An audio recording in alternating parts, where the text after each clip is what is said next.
15 अगस्त के एक दिन पहले हम लोगों को एक बड़ी सफलता हासिल हुई है।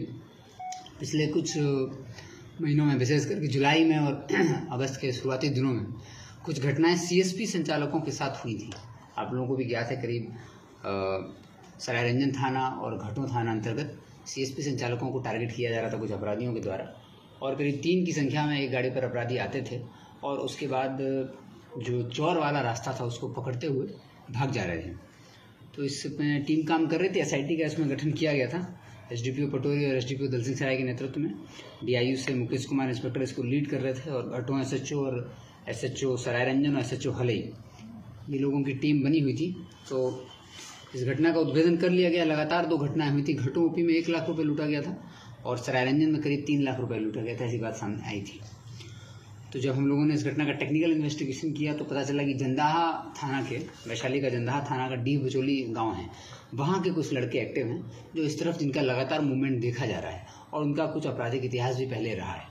फिर इस गैंग के बारे में जब पूरी जानकारी जुटाएगी तो पता चला कि ये लोग, इस गैंग के कुछ साथी 1-1.5 साल पहले जेल से वापस आने के बाद राजस्थान चले गए थे और वहाँ पे अपना कुछ नौकरी पेशा करने लगे थे।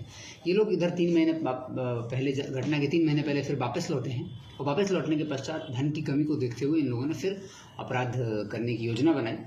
और इसमें जो मेन अपराधी हैं राकेश सहनी, संतोष कुमार और अजय सहनी, ये तीनों जंदाहा थाना डी बचौली के रहने वाले, इन तीनों को गिरफ्तार कर लिया गया। इनके पास से 2 देसी कट्टे, जिन्होंने दोनों घटना में इन्होंने उपयोग किया था इसका, 5 जिंदा कारतूस, जिस बाइक से लूट की जा रही थी, पल्सर बाइक थी, लूट में फिर 2 मोटरसाइकिल और 3 मोबाइल लूटा गया, और लूटा गया 3700 रुपया इनके पास से बरामद हो गया। ये लोग क्या करते थे?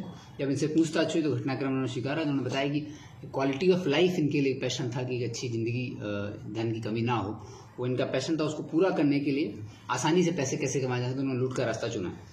ये लोग लूटपाट की जगह वैशाली, चूँकि जंदाहा के रहने वाले थे और इनका जो संपर्क था वो बॉर्डर एरिया ही है हम लोगों का, समस्तीपुर और वैशाली का, तो इनके बॉर्डर एरिया, तो इनके संपर्क इस तरफ भी थे।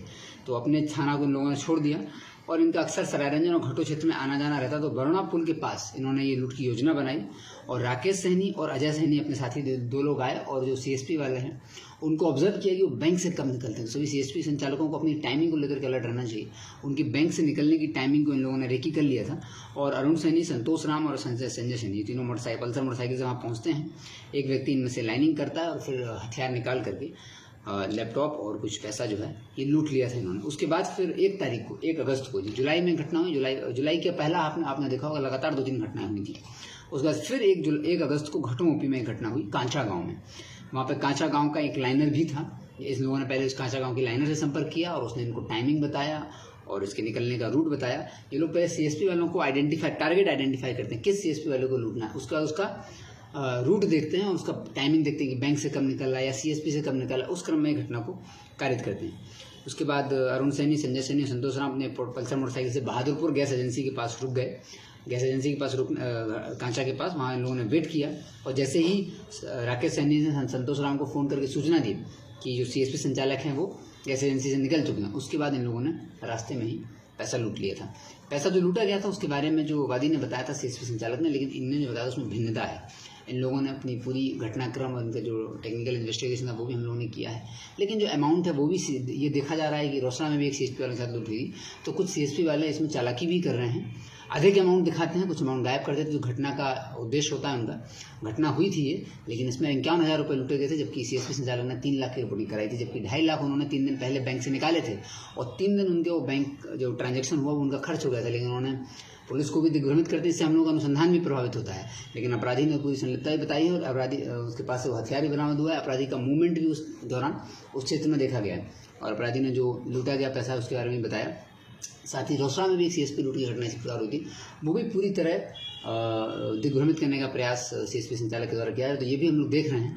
अब यदि ऐसा कोई घटना आती है, अभी तक तो हम लोगों ने सीएसपी संचालकों के विरुद्ध कार्रवाई नहीं की है, क्योंकि हम लोग ये मान के चल रहे हैं कि प्राइमरीली वो विक्टिम ही हैं। लेकिन ऐसी जो देखा जा रहा है कि लोग भ्रमित करने के हिसाब से या घटना नहीं, जैसे रोसड़ा में जो सीएसपी संचालक के साथ लूट हुई, अभी तक का इन्वेस्टिगेशन उसमें यही कहता है, जुलाई माह के पहले हफ्ते में हुई थी। तो अभी तक के इन्वेस्टिगेशन से स्पष्ट हुआ है कि ये घटना सत्य नहीं है। ये तो पैसा किसी को उनके द्वारा दे दिया गया है या गायब किया गया है, और उस पैसे की रिकवरी दिखाने के लिए एफआईआर किया गया है। लेकिन अभी भी हम लोगों के पास पूरा साक्ष्य नहीं है, इसलिए उनके विरुद्ध कोई कार्रवाई नहीं की है। हम लोग साक्ष्य जुटा रहे हैं, साक्ष्य जुटाने के पश्चात उनके विरुद्ध भी कार्रवाई किया जाए। उसे भी सीएसपी संचालकों को स्पष्ट निर्देश है कि अगर घटना घटती है तो उसे ना छुपाएं, ना दबाएं, और ना ही पैसे की रिकवरी या कंपनी के प्रेशर में या बैंक के प्रेशर में किसी तरह का अपना पैसा या लालच में आकर के पैसा गायब करके अगर गलत घटना दिखाएंगे तो फिर उनके विरुद्ध भी कार्रवाई की जाएगी। तो ये लगातार अभियान हम लोग को जारी है और स्वतंत्रता दिवस के एक दिन पहले ये सफलता टीम को मिली तो पूरी टीम को भी बहुत बहुत बधाई।